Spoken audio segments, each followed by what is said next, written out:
The following is a special presentation of Tony Curry Radio. Keep your mission on your mind and your mind on your mission. This is Mission Minded with Michael Coleman.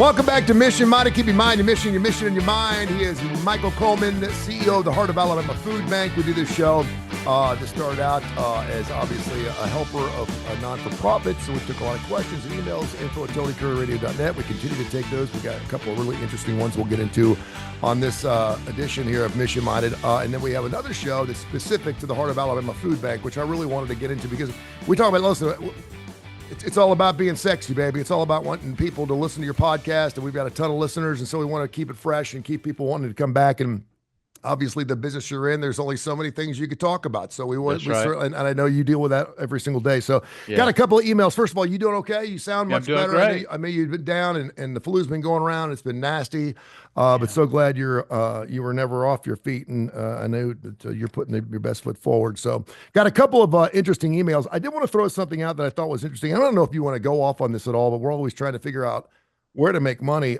Maryland legislator yesterday threw out the idea of taxing sugar drinks in the state of Maryland, and she believes that they can raise $500 million a year by putting this tax on sugar drinks, and then they would put that money back into schools to pay for a certain number of kids so they wouldn't have to pay for their lunches. Sounds like a brilliant idea. Obviously, the Coca-Colas and the 7-Ups and the Pepsis of the world hate it. And she really made a really fine argument. She really went after. She put a cake on one side and a can of soda here, and she said these are equal. I mean, it was crazy when she presented it that way. We're always looking for different ways to raise a tax money. But do you have any thoughts on that? I know we have a sin tax here in the great state of Alabama on liquor and everything else, all the good stuff that us sinners love to imbibe in.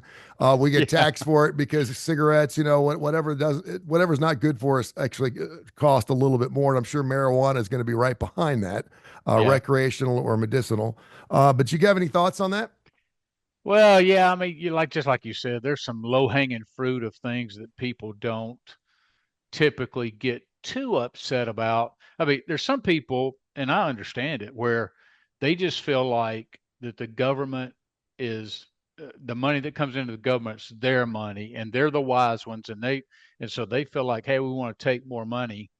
I get less frustrated with new tax ideas because, look, I get it. We went through the city of Montgomery just added 3 cents to the gasoline tax, and it's going to raise. You wouldn't think, oh, is that big of a deal? Well, it's going to raise, a few $1 million to be able to pave our streets and things like that. And I get it. The bottom line is sometimes you got to have revenue, and you're looking for sometimes you're trying to make it relative. So gasoline tax to pay for roads, that links together. That makes sense. Sure. Everybody uses the roads. Everybody wants nicely paved roads. So, that kind of makes sense. And I understand the government's got to have revenue to pay because we're not like the federal government who can just continue to borrow and stay in a debt. I actually prefer this method. If you're going to raise money, I like it to kind of be on things that are more choice oriented. So, for instance, I've noticed that so everybody can make a choice. Hey, I don't want to pay the tax. Well, I just won't drink sugary drinks. Mm-hmm. I've gone through now. Sometimes, and of course they have the things right by the registers for people with deep impulses, just like myself. I am a sucker. There's a sucker born every day. I have been reincarnated day after day after day. I stand through there because I'm telling you, I will reach over and grab, if I want a Coke, in this case, a Diet Coke, because, I'm always watching my girlish figure. Sure. And so I reach over and grab a Coke, and I notice it's $2.20 for a 20-ounce bottle. $2.20. You could go one aisle. You go one aisle and buy a case for about the same thing. And they give you one free. Stop bringing that point up. So they get you right there where it costs you extra there for sure. Yeah, and so So I asked myself in that case, okay, I'm stupid enough to pay 220 because we are in a I want it and I want it now, and here's a cold one I can just carry with me. So 220. So I asked myself, well, if it was 230, if they added a dime tax, I don't know how much tax she was proposing for that, but let's say they added a dime tax to that bottle, would it prevent me from doing it? Probably not.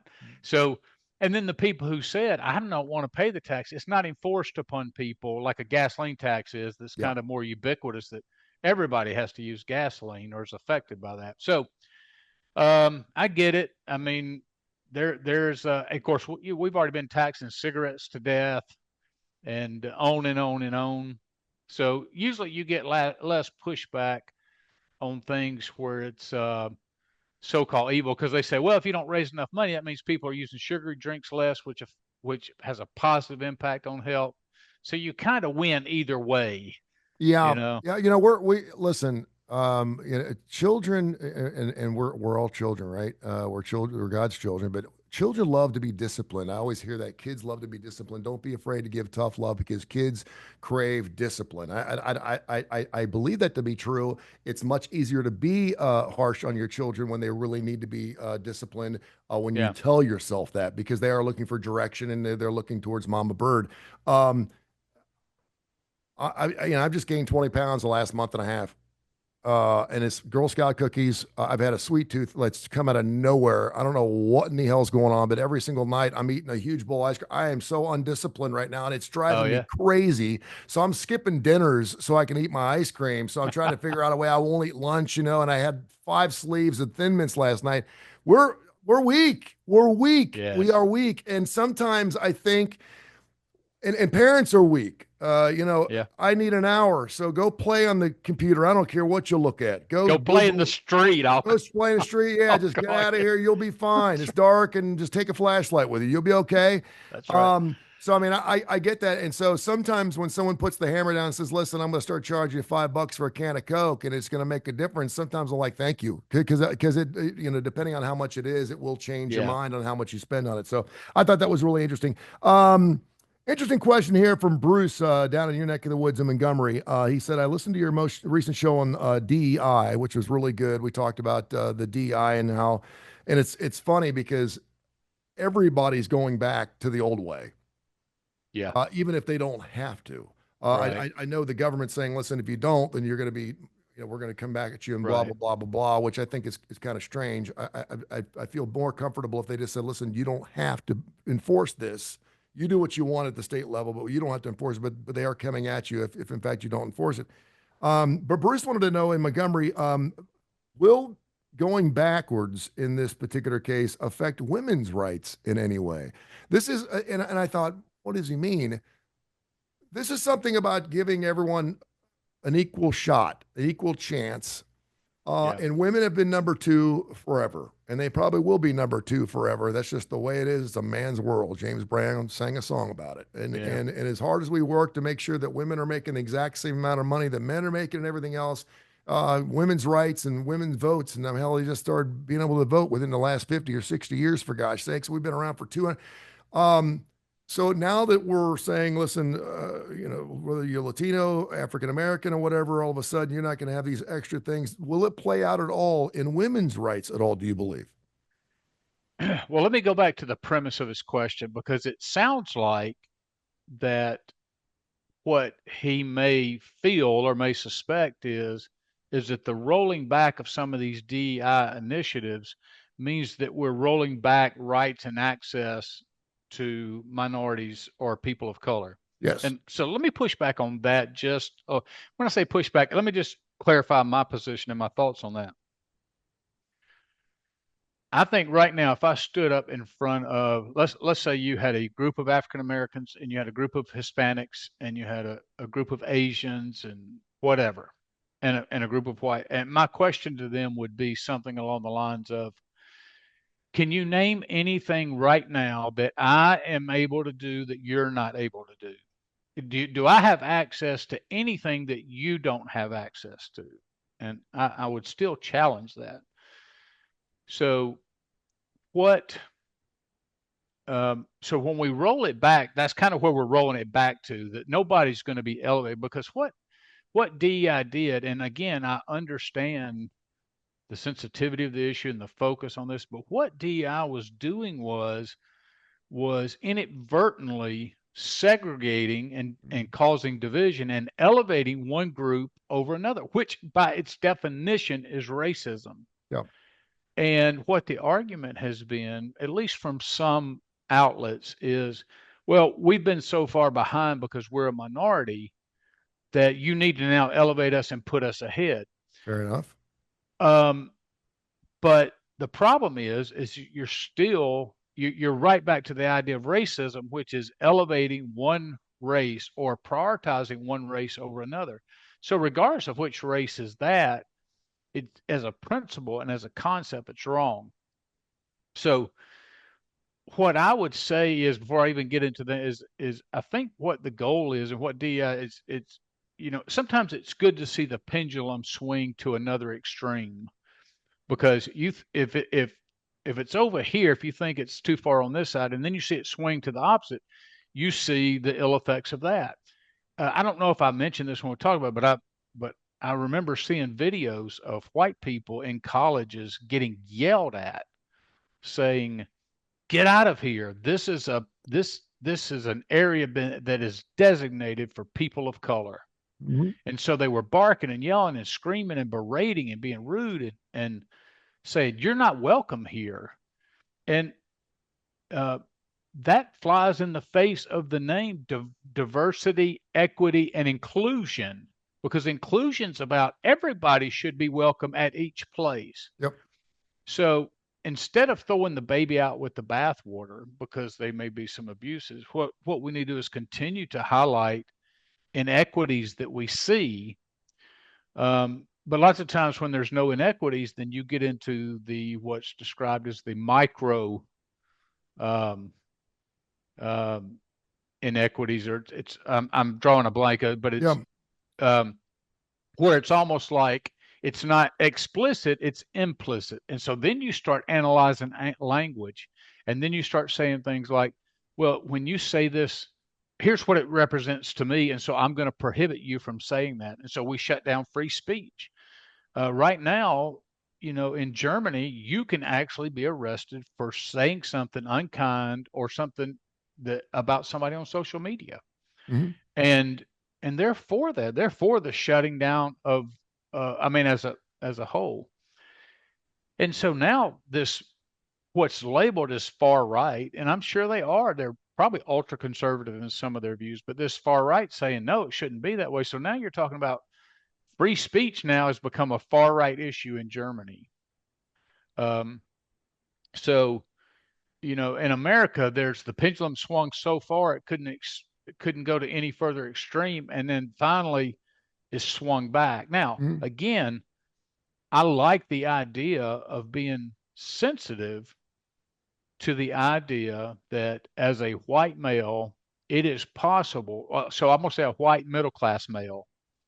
So it is, if you're not paying attention, if you don't build this into your culture, it can be easy to want to build your organization with people who look, think, and feel exactly like you do. Yeah. It's not because you are inherently racist, like you want to work against racists or oppress them or keep them down or anything.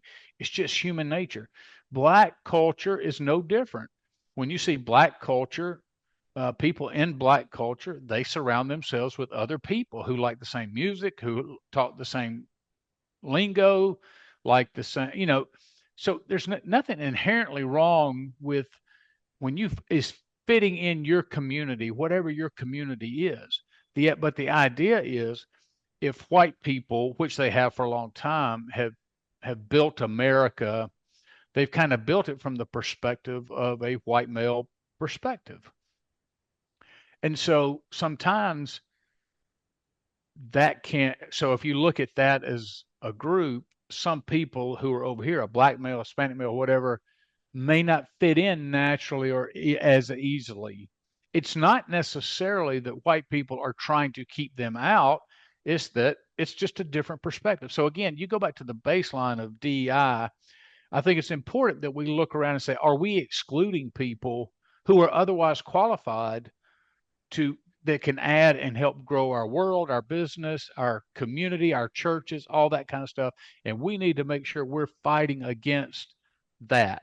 Now, take all that to the women. And and let me back up just a second here before you Okay. move on. You keep talking about this enforced behavior. Forced behavior doesn't work. And I think about the Rooney Rule in the National Football League. Remember they had that thing where you had to Yeah. talk to at least a percentage of African American coaches before you made a Had to be hire. interviewed. Right. It didn't work. I mean, Yeah. but you had to talk to one token person. We call it what it is. Yeah. You had to talk. You had to have a discussion with one black person to say, okay, well, our hands are that we were going to hire Yeah. him anyway. And they were actually meeting with African American coaches after they had already made the hire, just so they could stick to that rule, or else they were going to take Sure. away a draft pick or something like that. And whenever you talk about a forced behavior, whether your intention is right or not, um, it doesn't seem to work. And I know this is a bad analogy, but I think about seat belts. I remember when we had to start wearing seat belts, I thought this is ridiculous. Why in the hell in the helmets? Why do I have to wear a helmet when I'm riding a bicycle? It's my life. I want to ride a bicycle. I want to feel the wind through my hair. Why should I have to wear a seatbelt? Now the seatbelt is different because it affects all of us. It affects our lives. Yeah. It affects our insurance companies. It affects your life, my life. But now it's like I couldn't even tell you when we enforced seatbelts, but now it's just a second thing. Yeah. Even the biggest scumbags in the world use their seatbelt. Even people who Yeah. don't care use their seatbelt. So it worked. It was an enforced situation, but it took years. So when we're trying to, if we have a group of white people and a group of black people, and we invite them into one room, all the black people are going to go on one side, all the white people are going to go on the other side. You know why? Because they have something in common with each other. The Right. culture, they're the same. You may have a little bit of a mixture, but if you put half of the whites with the blacks and half the blacks with the whites and say, now get along and force them, it doesn't work that way all the time. And so, I don't, Yeah. that's what DEI felt like to me. And I think that's what it felt like to a lot of people, that I think the intention was good, but then of course it was taken advantage of. And there's no doubt that, blacks have had it much more difficult in the United States than whites have. We know that. Yeah. I mean, it's true. And so I get that. But continue your case now. We're talking about women because Yeah. it's an argument. They're not that far behind. Well, you start looking over like it's really interesting if you get in because people talk about it, and it's a big joke. You see comedians talk about it, that there's this idea that women don't make as much per hour for the same job.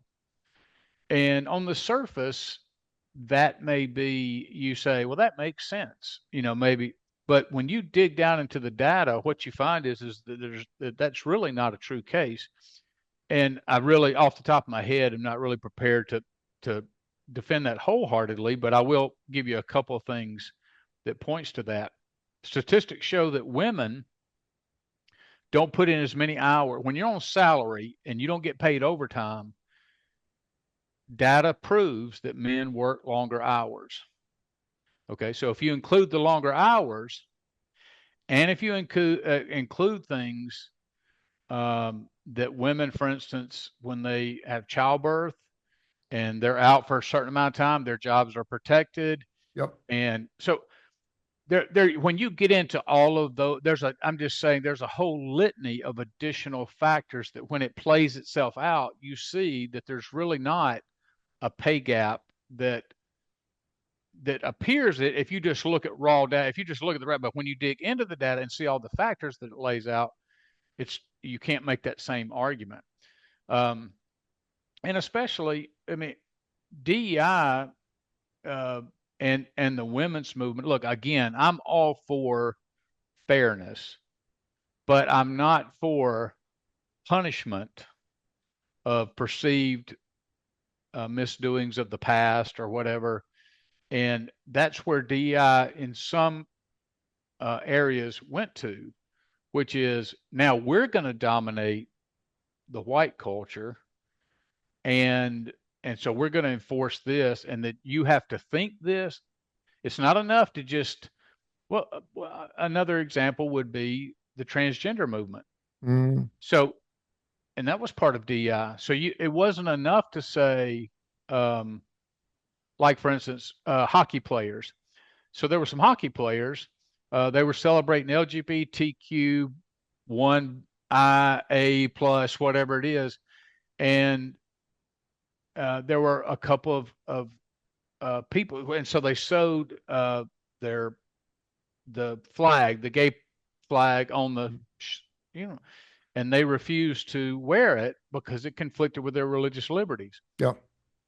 So they get suspended, or they get fined, or they get whatever, because it's not enough that you just like, I'm not doing anything to hurt transgender people.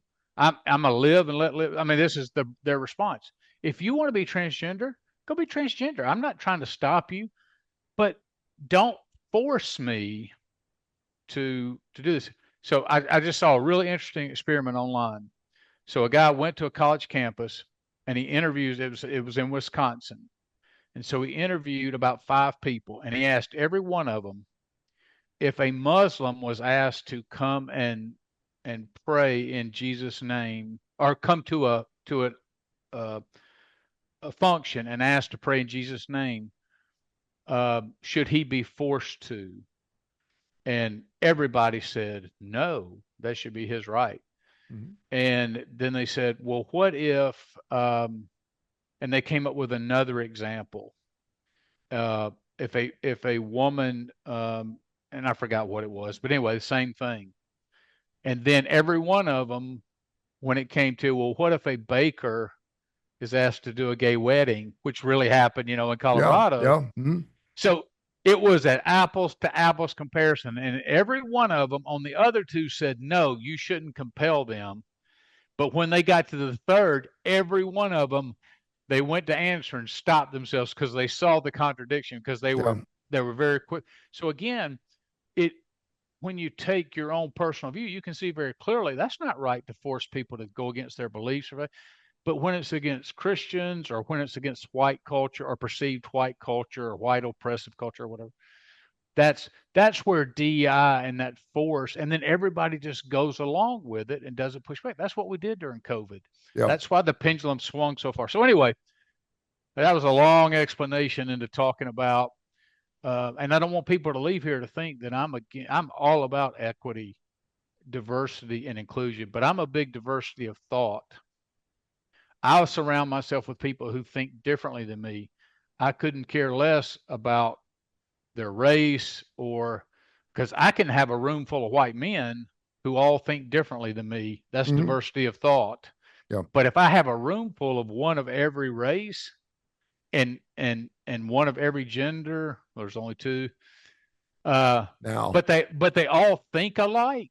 Mm-hmm. But they all think the same thing. That's not diversity. Yeah. Because you're getting the same thing. So sorry for the ranting and sorry for the long explanation, but so I do not think there's going to be a peeling back of women's rights. I think we'll get more balance for a while, and the pendulum may swing again.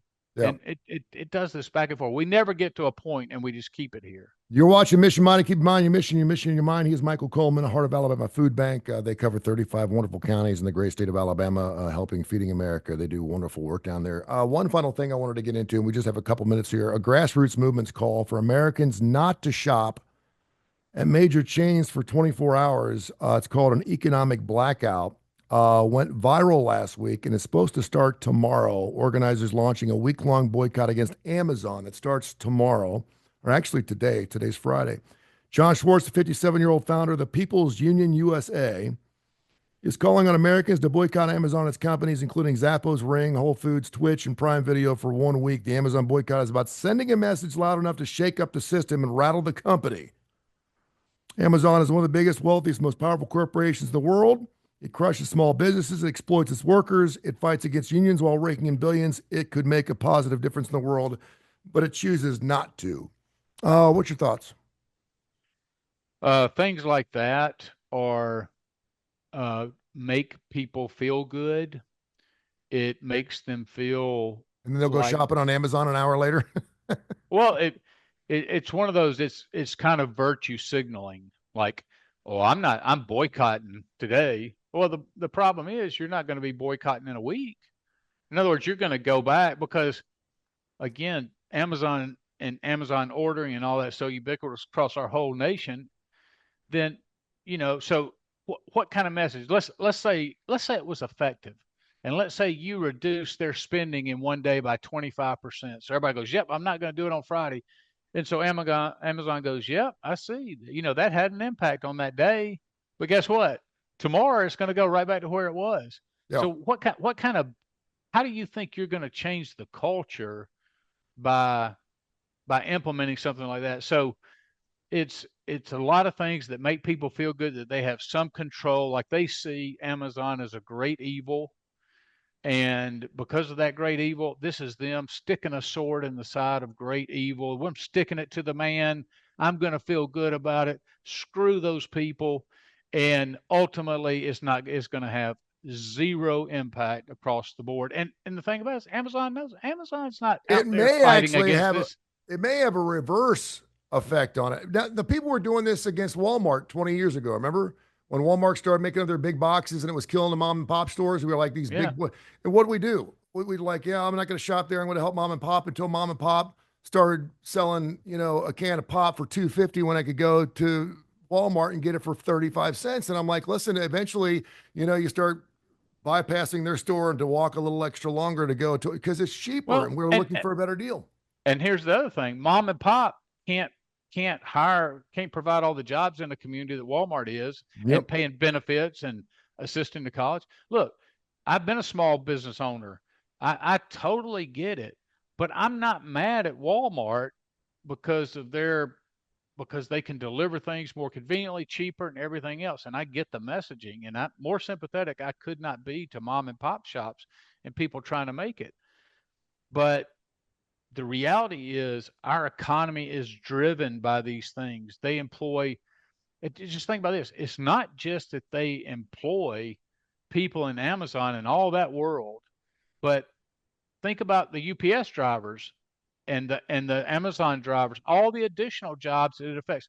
So it's so intermixed. I mean, like I said, it's just part of who we are now. It'd be the same thing as like, let's stay off Facebook for a day, or let's don't buy anything on Facebook. I mean, it's you just can't flush it out of our economy. And that's how the world has gone, because people speak with their dollars. And the reality is, and I'll be honest with you, I am so guilty of this, is I am a slave to convenience. I know. And right now I already have lunch, because when I get off this thing, I'm going home, and I already have lunch delivered. And I guarantee I had to pay the delivery fee and a tip for the driver, which was ridiculous. Yep. But now I don't have to go an extra 2 miles out of my way and the hassle of going in and picking it up. And again, I appreciate what they're trying to do. And if they were doing something, setting up something to see how they had a reaction, maybe they are. Maybe they're setting up to see a reaction and go, okay, we made a reaction. Now let's target what we really want to go after. If there's something bigger down the road, I'm all about immediate impacts. And this is totally, but you just said the word flush. And I heard some show this morning, they were talking about the water issues again with Lake Mead and the whole thing. And I'm like, I don't get it, because there's some type of atmospheric river right now where they got more water they know what to do with. And then of course we're going to have wildfires because it's so damn dry and everything else. And because they have no water. And I was thinking to myself, what if you had like no flush Thursdays? Now go with me on this. Yeah. Okay. One Thursday a month, like the first Thursday of every month, the governor says there's no flush Thursdays. That means you cannot flush a toilet, not wash your hands or anything else, just flushing toilets one day a month, and it would solve the water problem. I mean, I pee 3 or 4 times before I flush my toilet. It's 5 gallons of water going down the drain. I don't know. My water bill used to be like 12 cents a month, and now it's like 120. I don't know what the Birmingham Water Works are screwing us over big time. Every time I turn around, I'm late on my water bill, and I'm like, I just paid the water bill. And it's like hundreds a month, and I'm looking around for leaks and drains. But I mean, if you just didn't flush the toilet once a month, just throw out an idea in case someone's listening out there. No flush Thursdays or no flush Fridays. One day where you don't flush a toilet, we would probably save somewhere around 65 gallons of water per person. It'd be enough to fill everything up. We'd be good to go. Just saying. There you go. That's how I'm going to change the world, my friend. All right. No flush Thursdays. No flush Thursdays. Well, I'm glad it's Friday. You're not calling me to do that right away. And some people would bitch about it. Some people would complain about it. Well, I want to flush my toilet. I mean, I can't go poop. I'm like, no. It would probably make us drink less and eat less. We'd probably save money there too. And we could give it to Heart of Alabama Food Bank. See how it all works together? Yeah, so, but I'm already a slave to convenience, so I have to say, you just have to bill me, brother. Yeah, well, Dolly Parton just lost her husband. And when she first started having to pee and poop, she did it outside. Look what she turned into. She had 13 family members and she peed and pooped outside. They didn't have they had running water, and she didn't have any running water or any electricity. And she comes out with Jolene, and now she's 80 years old, and she lost her husband, and she's the famous woman in the world. Let's just say, as my father used to say, she had a lot of charisma helping her. She had a couple of big charisma helps for sure. This is Mission Minded.